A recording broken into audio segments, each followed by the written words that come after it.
Nous avons travaillé sur les salons du comité d'entreprise qui sont organisés par Comexposium et qui nous a posé la question de l'edutainment, l'éducation par le jeu. Nous, ce qu'on préconise, c'est d'utiliser l'edutainment non pas comme fin, mais comme moyen au service d'une stratégie d'éditorialisation pour remettre le salon du comité d'entreprise au sein de l'écosystème et ainsi offrir une vraie expérience aux élus des comités d'entreprise. Bonsoir à tous, je me présente, je m'appelle Ingrid et voici Thomas et Hugo. Et notre sujet à nous ce soir, c'est comment enrichir l'expérience et l'offre de visite du salon CE avec l'edutainment. Aujourd'hui en France, on recense 33 000 comités d'entreprise. Ces comités d'entreprise disposent d'une enveloppe de 15 milliards d'euros afin d'améliorer les conditions de vie au travail des 11 millions d'employés qu'ils représentent.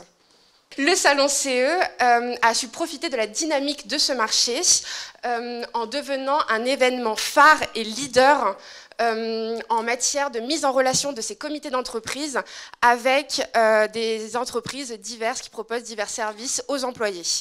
Toutefois, l'offre de visite aujourd'hui du salon CE est trop peu optimisée. En effet, il y a une approche beaucoup trop commerciale de la part des exposants. Le parcours est également trop désorganisé et l'offre proposée est trop hétérogène. Il manque réellement un fil conducteur aujourd'hui entre les activités qui sont proposées au sein du salon. Donc, on remarque que l'expérience est trop peu engageante aujourd'hui. Toutefois, le salon CE doit continuer à être leader de son secteur et continuer à engager davantage de visiteurs. C'est pour ça qu'il doit aujourd'hui réinventer son modèle. Et pour ce faire, Comexposium, qui est l'organisateur du salon, nous a posé la problématique de l'edutainment. L'edutainment, c'est un mot valise qui signifie littéralement « éduquer par le jeu ».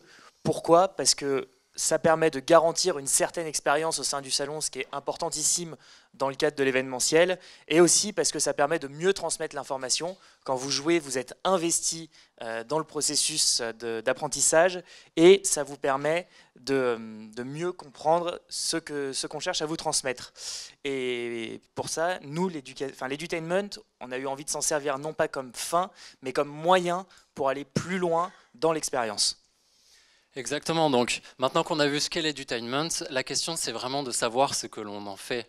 Parce que comme l'a dit Hugo, c'est un moyen, pas une fin. Il faut que ce soit au service d'une stratégie. Et la stratégie que nous, on a imaginée pour le salon CE, c'est l'éditorialisation. Alors comment est-ce qu'on en est arrivé là?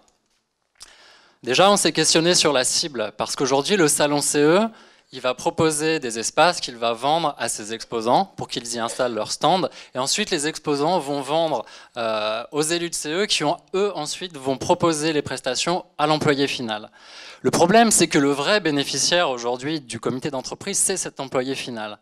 Et en fait, Comexposium et le salon CE ne s'y adressent pas directement. Et donc là, il y a un risque de se déconnecter du vrai besoin de l'employé final.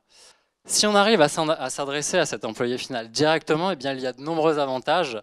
Le premier, c'est que ça permet de devenir prescripteur du marché. C'est-à-dire que si on sait bien ce que veut la cible, alors on peut adresser ces problèmes directement. Et donc ça permet d'être attractif sur le long terme. Et c'est aussi un avantage compétitif assez conséquent parce qu'il est difficile d'aller directement dialoguer avec l'employé final. Donc comment faire pour y accéder à cet employé final? Eh bien, ce qu'on propose, c'est au salon CE de réenvisager la façon dont il s'intègre dans son écosystème. C'est-à-dire qu'au lieu d'être au sommet de la pyramide, on propose au salon CE de se placer au centre de son écosystème, donc de continuer à s'adresser aux élus de CE et aux entreprises qui vendent des prestations, qui vont faire leur commerce entre eux, mais aussi de faire entrer dans le jeu d'autres acteurs, aller directement dialoguer avec les entreprises et les employés, mais aussi faire entrer dans l'écosystème des train makers, donc des gens qui ont une crédibilité et une expertise sur l'avenir du travail et des comités d'entreprise. Et la solution, donc ça c'est une belle idée, mais la solution pour arriver à se placer au centre, c'est d'éditorialiser. Et donc on a imaginé 3 recommandations pour y arriver. Et du coup, la première recommandation pour... La première recommandation, du coup, pour renverser ce paradigme et remettre le salon du comité d'entreprise au milieu de son écosystème, c'est d'éditorialiser en amont. C'est-à-dire qu'on ne va pas pouvoir le faire sur l'événement uniquement. Tout ce renversement se prépare bien avant le salon qui a lieu au mois d'octobre, commence déjà par des publications physiques et digitales avec des newsletters pour tenir au courant les exposants, de montrer ce qui se passe dans les autres salons et qui fonctionne, comment eux ensuite peuvent apporter l'edutainment pendant le salon et ainsi mieux transmettre leur information et mieux vendre, puisque c'est quand même le but derrière. Pour cela, imposer des guidelines, leur communiquer en amont, leur dire ce qu'ils ont le droit de faire et surtout ce qu'ils n'ont plus le droit de faire. Quand on avait été au salon du comité d'entreprise, on avait été harangué par des entreprises et on pense que c'est pas le meilleur moyen d'avoir une bonne expérience au sein du salon du comité d'entreprise. Et enfin, c'est collaborer avec eux, prendre leurs idées pour les donner aux autres exposants et ainsi avoir la meilleure expérience de salon possible. Et j'insiste vraiment sur imposer ces guidelines qui peut leur permettre derrière ce travail en amont, ils en récupèrent les fruits ensuite parce qu'une meilleure expérience sur le salon signifiera forcément plus de ventes par la suite. Pour éditorialiser, la première recommandation opérationnelle qu'on appose à cette recommandation stratégique, c'est de jouer sur l'essence, parce que ça se fait assez facilement. Et nous, on a été à la Cité des Sciences et de l'Industrie dans la Porte de la Villette. On avait une exposition sur le feu. Et en fait, pour éduquer les jeunes enfants au feu, mais même les moins jeunes enfants, ils ont beaucoup joué sur l'essence, que ce soit la vue, le toucher, mais aussi l'odorat, pour montrer les dangers du feu et le reconnaître. Et voilà, jouer sur l'essence, sur un salon, sur des petits stands, c'est quelque chose qui peut se faire et sur lesquels on insiste parce que c'est vraiment important et ça permet de bien distribuer l'information et d'offrir une expérience autre que celle qui est proposée actuellement. Deuxième recommandation. Ce qu'on propose pour éditorialiser le salon en tant que tel, ce serait de s'organiser autour de 3 grandes thématiques, autour de l'avenir du travail, pour replacer l'employé au centre. Ces 3 thématiques auxquelles on a pensé pourraient être par exemple le bien-être, la protection de l'employé et les nouveaux enjeux du travail.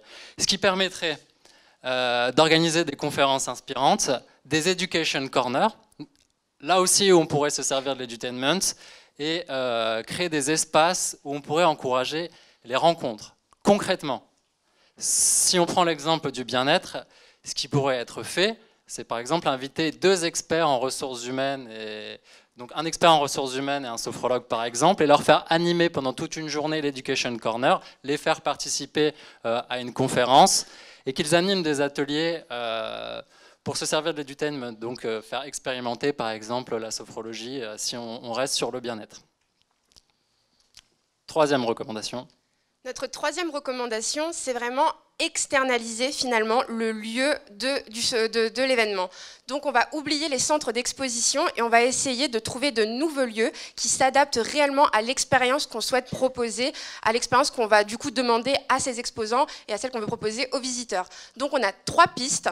Une qui propose des lieux premium et iconiques. Donc là on pense aux stades par exemple. Les stades proposent des loges dans lesquelles du coup la rencontre entre l'exposant et le visiteur est plus agréable, se fait plus facilement, d'une approche peut-être un peu moins commerciale. On met vraiment plus à l'aise le visiteur. En 2e piste, on a pensé à des lieux plus expérientiels, donc les parcs d'attractions, donc le parc Astérix par exemple, ou Disneyland, qui du coup, de par leur architecture, proposent des lieux où l'on peut réellement s'engager, où c'est plus facile au niveau de l'atmosphère de s'engager dans une expérience inédite. Et notre 3e piste, c'est les entreprises elles-mêmes. Donc pourquoi pas aujourd'hui externaliser l'événement au sein des entreprises pour aller rencontrer finalement l'employé final. Donc notre but en allant en entreprise, c'est organiser des événements avec des exposants privilégiés, donc peut-être les plus gros exposants, et organiser réellement la rencontre entre l'employé final et l'exposant d'une manière un peu thématisée. Donc par exemple, on pourrait inviter des entreprises d'escape game qui proposeraient des jeux autour du team building par exemple. Donc voilà, ça permet à la fois de faire connaître l'offre de l'entreprise, mais également de jouer ludiquement et d'apprendre avec l'employé final. Une piste un peu business auquel on a pensé, c'est qu'on pourrait faire payer l'entreprise qui reçoit l'exposant. Donc voilà, c'est une opportunité un peu business aujourd'hui pour le salon CE. Nous, ce qu'on a essayé de vous montrer, c'est que la cible aujourd'hui, elle vit une expérience dans un lieu. Comme nous a demandé Comme Exposium, on l'a amélioré par l'edutainment, mais pas juste pour faire de l'edutainment comme effet gadget, mais vraiment au service d'une éditorialisation pour donner beaucoup plus de sens, replacer le salon en tant qu'acteur majeur au centre de son écosystème pour qu'il soit omnipotent et surtout indispensable pour les différents acteurs des comités d'entreprise. Merci beaucoup pour votre attention.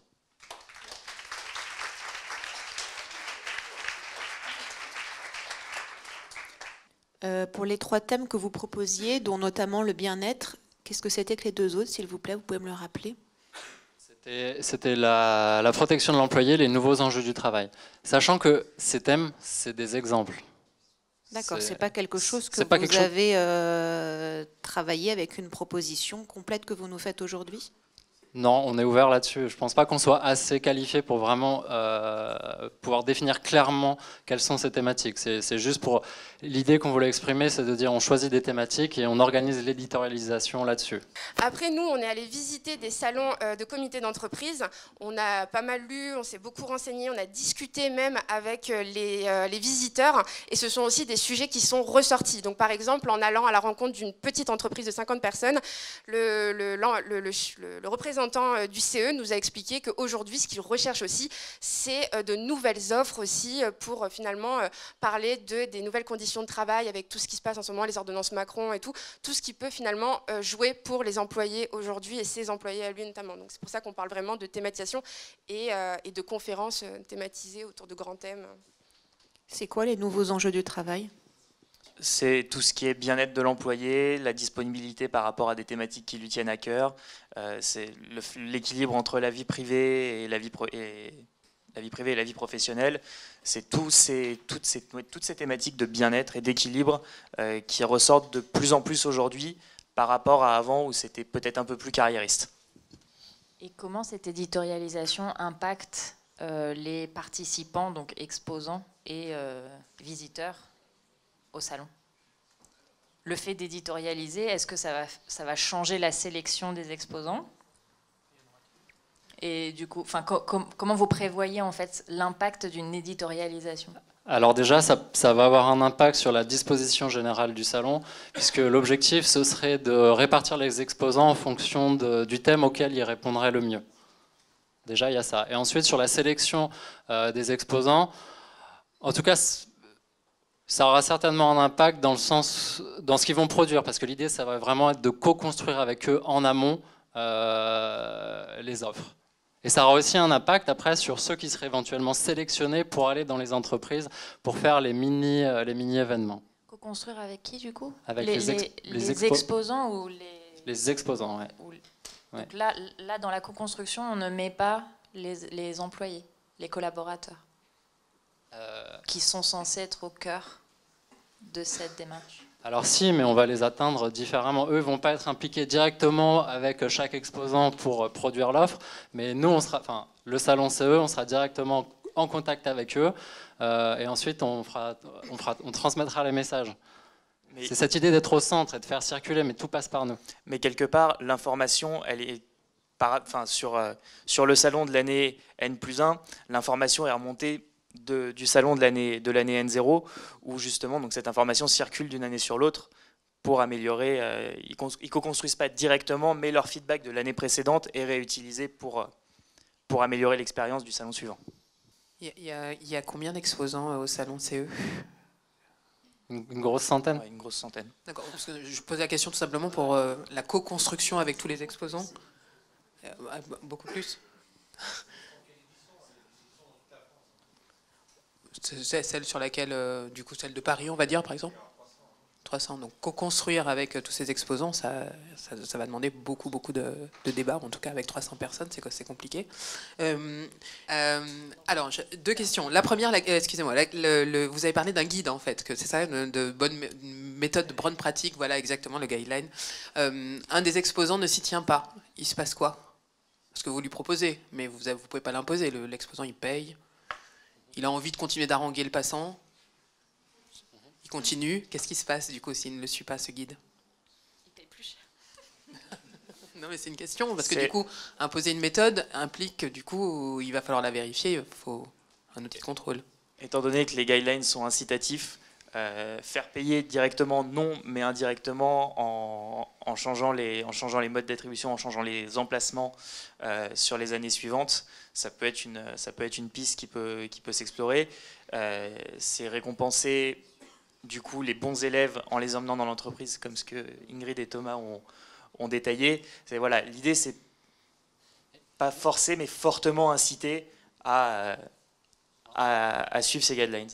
D'accord. Alors, bon, je m'étends pas, mais du coup, si jamais vous les changez l'année d'après, vous les mettez dans des espaces moins intéressants, est-ce qu'on sort pas du coup de l'éditorialisation qui vous fait repenser vos espaces, mais si vous mettez les mauvais élèves dans d'autres espaces? Non, mais on peut pas aller jusqu'à sanctionner, mais l'idée, c'est vraiment de s'organiser pour que les gens comprennent vraiment l'avantage qu'il y a de rentrer dans une éditorialisation. Et c'est pas juste pour le salon CE, c'est dans l'avantage de tout le monde de faire ça. Donc faut vraiment inciter ça après. À la fin, c'est eux qui sont aussi pénalisés. Enfin, nous, on s'en est vraiment rendu compte, quoi. Enfin, ils essayaient de nous faire croire, les exposants globalement, que les gens venaient de eux-mêmes, étaient incités à venir de eux-mêmes, mais concrètement, enfin, c'était pas. Et il y a aussi une relation, de toute façon, contractuelle entre le salon CE et ses exposants. Et dans ce contrat peut figurer les guidelines pour essayer de répondre aux différents critères, tout à fait. Et ma dernière question sur le business model du coup du salon CE. On rajoute des visites finalement dans d'autres entreprises. On fait payer à ce moment-là les exposants dans le déplacement dans les autres entreprises, c'est ça? Donc on rajoute d'autres événements ou on modifie des événements existants? On crée de nouveaux événements sur un nouveau modèle. Hein. Après, le business model exact reste à explorer, mais une piste, ce serait alors certainement pas de faire payer les exposants, parce que l'idée, c'est de développer des choses avec eux. Mais par contre, ça pourrait être de faire facturer l'entreprise si on lui apporte suffisamment de valeur, notamment par le contenu éditorial. L'entreprise qui accueille. L'entreprise qui accueille. Ou alors de prendre une commission sur les transactions qui pourraient être réalisées par la suite par l'exposant qui allait dans l'entreprise. Voilà. Plus d'autres questions? On est dans le timing, super. Merci beaucoup à vous.